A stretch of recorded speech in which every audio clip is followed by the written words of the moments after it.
കാലമായി ഈ സെക്രട്ടേറിയറ്റിന്റെ വാതിക്കല് ആശാ വർക്കർമാർ അവരുടെ ന്യായമായ ആനുകൂല്യങ്ങൾ ലഭിക്കുന്നതിന് വേണ്ടി അവർ അവകാശ സമരം നടത്തുകയാണ്. ഈ അവകാശ സമരത്തെ പുച്ഛിച്ചു തള്ളുന്ന രീതിയിലാണ് ഗവൺമെന്റിന്റെ ഓരോ നിലപാടുകളും.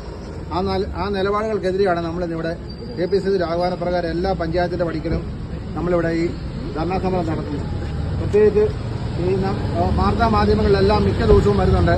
20 ദിവസമായി ന്യായമായ ആവശ്യങ്ങൾക്ക് വേണ്ടി.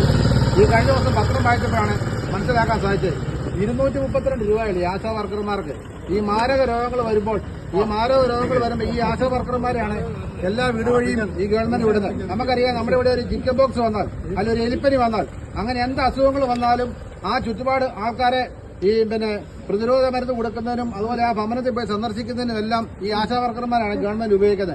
അവർക്ക് 232 രൂപയുള്ളൂ. അതിൽ കൂടുതൽ തുകയും ഇപ്പം നമ്മുടെ തൊഴിലുറപ്പ് തൊഴിലാളികൾക്ക് കിട്ടും. അതുകൊണ്ട് അവർ ന്യായമായ ഒരു വേതന വർധനമാണ് അവർ ആവശ്യപ്പെട്ടിരിക്കുന്നത്. ആ ന്യായമായ വേതന വർധന അതുപോലെ തന്നെ അവർ പിരിഞ്ഞു പോകുമ്പോൾ പശ്ചിമ ബംഗാൾ LDFന്റെ ഭരണം നടക്കുന്ന പശ്ചിമ ബംഗാളിൽ പോലും 5 ലക്ഷം രൂപ അവർക്ക് ഇപ്പോൾ ഈ പിരിഞ്ഞു പോകുമ്പോൾ കൊടുക്കുന്നുണ്ട്. അതുപോലെ പെൻഷൻ അവർ ചോദിക്കുന്ന ഈ ന്യായമായ അവകാശങ്ങൾ ബഹുഭൂരിപക്ഷം വരുന്ന ആളുകള് ഒരു സ്വതന്ത്ര സംഘടനയുടെ പേരില് സമരവുമായി മുന്നോട്ട് വന്നിരിക്കുകയാണ്. ഈ ആശാവർക്കർമാരെ തികച്ചും ന്യായമായ അവകാശങ്ങൾ ഉന്നയിച്ചുകൊണ്ടാണ് ഈ ധർണാ സമരവുമായി കടന്നു വന്നിരിക്കുന്നത്. 7000 രൂപയുടെ മാസ ഓണറേറിയം ലഭിച്ചാൽ ഇവിടെ സാമ സൂചിപ്പിച്ചതുപോലെ 225 രൂപ ഒരു ദിവസം വേതനം കിട്ടിയാൽ രാവിലെ മുതൽ അന്തി ഉറങ്ങുന്നിടം വരെയുള്ള 12 മണിക്കൂറിൽ ജോലി ചെയ്യേണ്ട ഈ ആശാവർക്കർമാർക്ക് ഈ തുക കൊണ്ട് എങ്ങനെ ഉപജീവനമാർഗം കഴിയും എന്നുള്ളതാണ് യഥാർത്ഥ വസ്തുത. ഈ പിണറായി സർക്കാരിന്റെ തുടർ ഭരണത്തിന് കാരണമായ കോവിഡ് കാലഘട്ടത്തിൽ അന്ന് നമ്മുടെ ബഹുമാന്യനായ മുഖ്യമന്ത്രി എല്ലാ ദിവസവും മുൻകാലങ്ങളിൽ അവരുടെ സേവനത്തെ മുൻനിർത്തിയുള്ള സാഹചര്യങ്ങളെ അതിജീവിക്കുവാനായിട്ട് ഈ ആശാ വർക്കേഴ്സിന്റെ സേവനം നമുക്ക് പ്രയോജനപ്പെട്ടതാണ്. ഈ സംസ്ഥാനത്തെ മുഴുവൻ ജനങ്ങൾക്കും അതിന്റെ സേവനം കിട്ടിയിട്ടുള്ളവരാണ്. ആ ജീവനക്കാര് അവരുടെ തുച്ഛമായ വരുമാനം കൊണ്ട് അവർ ജോലി ചെയ്യുമ്പോൾ ആ പ്രതിഫലം ഒന്ന് മെച്ചപ്പെടുത്തണമെന്ന് ആവശ്യപ്പെട്ടുകൊണ്ടുള്ള സമരവുമായി മുന്നോട്ട് വരുമ്പോൾ അവരെ സംസ്ഥാന വ്യാപകമായിട്ട് ഇടതുപക്ഷക്കാര് അവരെ ഒന്നൊന്നായിട്ട് ആക്ഷേപിച്ചുകൊണ്ടിരിക്കുകയാണ്. ഈ ആക്ഷേപമാണ് നമുക്ക് സഹിക്കാൻ പറ്റാത്ത കാര്യങ്ങൾ. തുച്ഛമായ വേതനം 7000 രൂപയാണ് മാസം വേതനം കിട്ടുന്നത്. ആ 7000 രൂപ വേതനം കിട്ടിയപ്പോൾ അവർ ചോദിക്കുന്നു, ഈ ഗവൺമെന്റ് വന്നതിന് ശേഷമാണ് വേതന വർധന ഉണ്ടായിരുന്നു എന്ന് പറഞ്ഞത്.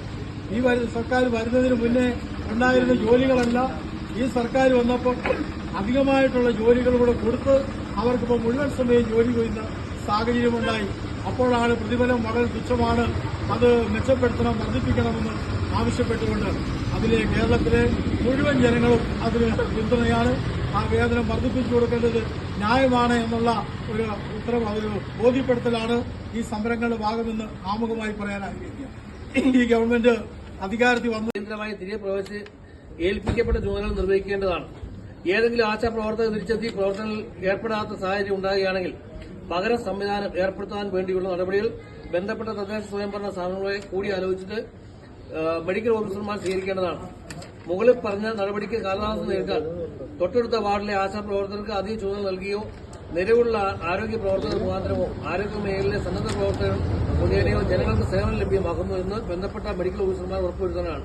ഇപ്രകാരം ചുമതല നൽകപ്പെട്ടവർക്കുള്ള ഇൻസെന്റീവ് നൽകുവാനുള്ള മാർഗനിർദ്ദേശം NSM സ്റ്റേറ്റ് മിഷൻ ഡയറക്ടർ പുറപ്പെടുവിക്കുന്ന ഒന്നാണ്. ഇതാണ് ഇവരെ ഈ ജോലിയിൽ പ്രവേശിച്ചില്ലെങ്കിൽ അവർക്കുള്ള ഭീഷണിയായിട്ട് വന്നിരിക്കുകയാണ്. ഇതാണ് നമ്മൾ ഇന്ന് ഇവിടെ കത്തിക്കുന്നത്. ഇത് ന്യായമായ ആവശ്യങ്ങൾ നമുക്കറിയാം. പ്രകാരം കേരളത്തിലെ എല്ലാ മണ്ഡല കമ്മിറ്റികളുടെ നേതൃത്വത്തിൽ പഞ്ചായത്ത് പഠിക്കൽ ആശാ വർക്കർമാർക്ക് ഐക്യദാർഢ്യം പ്രഖ്യാപിച്ചുകൊണ്ട് ധർണാ സമരം നടത്തണമെന്നാണ് ആവശ്യപ്പെട്ടിരിക്കുന്നത്. അതിന്റെ ഭാഗമായിട്ടാണ് നമ്മളിന്ന് പുതുപ്പള്ളി പഞ്ചായത്ത് ഓഫീസിന്റെ വാതിക്കൽ ധർണാ സമരം നടത്തുവാൻ, പ്രത്യേകിച്ച് ഈ 20 ദിവസമായി സെക്രട്ടേറിയറ്റ് വാതിക്കൽ ധർണ നടത്തുന്ന ഈ സമരം നടത്തുന്ന ആശാ വർക്കർമാർക്ക് ഒരു വിലയും കൊടുക്കാതെ ഗവൺമെന്റ് അവരുടെ ഒരു ന്യായമായ ആവശ്യങ്ങൾ അംഗീകരിക്കാതെ അവരെ വളരെ പുച്ഛിച്ചുള്ളുന്ന ഒരു രീതിയാണ്. അവരെ ഭീഷണിപ്പെടുത്തുന്ന ഒരു സർക്കുലർ ഗവൺമെന്റ് ഇറക്കിയിട്ടുണ്ട്.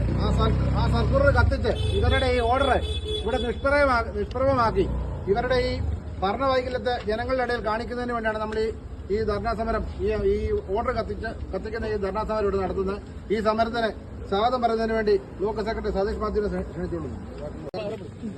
ഐക്യദാർഢ്യം ഐക്യദാർഢ്യം ഐക്യദാർഢ്യം ഐക്യദാർഢ്യം ആശാവർക്കർമാർക്ക് ഐക്യദാർഢ്യം ആശാവർക്കർക്ക് ഐക്യദാർഢ്യം ഐക്യദാർഢ്യം ഐക്യദാർഢ്യം ഐക്യദാർഢ്യം ഐക്യദാർഢ്യം ആശാവർക്കർമാർക്ക് ഐക്യദാർഢ്യം സിന്ദാബാദ് സിന്ദാബാദ് സിന്ദാബാദ് സിന്ദാബാദ് ആശാ കോൺഗ്രസ് സിന്ദാബാദ് ആശാ കോൺഗ്രസ് സിന്ദാബാദ് സിന്ദാബാദ് സിന്ദാബാദ് സിന്ദാബാദ് സിന്ദാബാദ് ആശാ കോൺഗ്രസ് സിന്ദാബാദ് ആശാ കോൺഗ്രസ് സിന്ദാബാദ്